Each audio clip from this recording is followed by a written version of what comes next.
General entry 2020 series में हम करेंगे पार्ट 2। जब मैं फर्नीचर परचेज करता हूं मुझे कैश डिस्काउंट मिलता है तो उसकी एंट्री क्या होगी। तो अब हम पहुंच चुके हैं पार्ट 2 के अंदर, तो रील फॉलो जरूर कर देना। देखो होता क्या है, furniture purchase ₹30,000 on credit from Anil. मैंने फर्नीचर खरीदा तो देखो यहाँ पे होगा, एक तो होगा फर्नीचर होगा और मैंने अनिल से खरीदा क्योंकि मैंने उसको पैसे नहीं दिए तो क्रेडिट पे हो गया।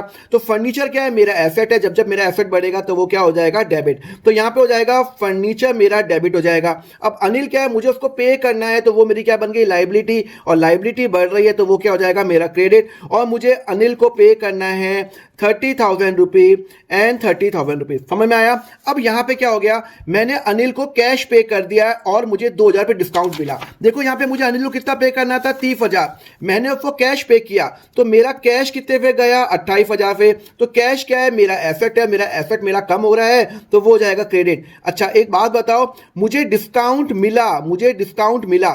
जब मुझे कोई 2,000 रुपए का डिस्काउंट देगा तो मेरे लिए वो इनकम है या एक्सपेंस है, बट ऑब्वियस वो मेरे लिए इनकम है। मुझे डिस्काउंट मिल रहा है तो जब मुझे डिस्काउंट मिल रहा है, मेरी इनकम बढ़ रही है तो वो क्या हो जाएगा, क्रेडिट। मुझे 2,000 रुपए का डिस्काउंट मिला। और मेरे और अनिल का हिसाब कितने का था, मेरे और अनिल का हिसाब था 30,000 का। तो मेरी जो लाइबिलिटी थी, अनिल मेरी लाइबिलिटी थी ना, मेरी लाइबिलिटी कम हो गई है 30,000 से। लाइबिलिटी मेरी कम हो गई है। जब लाइबिलिटी कम होती है तो वो हो जाएगा डेबिट। तो मैं एंट्री क्या करूंगा, मैं एंट्री करूंगा अनिल डेबिट 30,000 रुपए। मैंने भाई साहब जी को कैश पे कर दिया 28,000 रुपए और मुझे डिस्काउंट मिल गया, डिस्काउंट रिसीव मिल गया 2,000 रुपए। समझ में आया। यहाँ पे लाइबिलिटी कम हो रही है तो वो क्या हो जाएगा, मेरे यहाँ डेबिट हो जाएगा क्योंकि पहले मैंने उसको लाइबिलिटी कंसीडर किया था। तो यहाँ पे ये मैंने एंट्री कर ली। क्लियर है। चलो अगर आपको समझ में आया तो फटाफट मुझे कमेंट करके बताओ। अगर मैंने मशीनरी 25,000 की कैश में खरीदी तो उसकी जनरल एंट्री क्या होगी, यहाँ पे कमेंट करके बताओ और कमेंट में अकाउंट लिख देना सो दैट मैं आपको ये जो लिंक है जो डीएम कर लूं।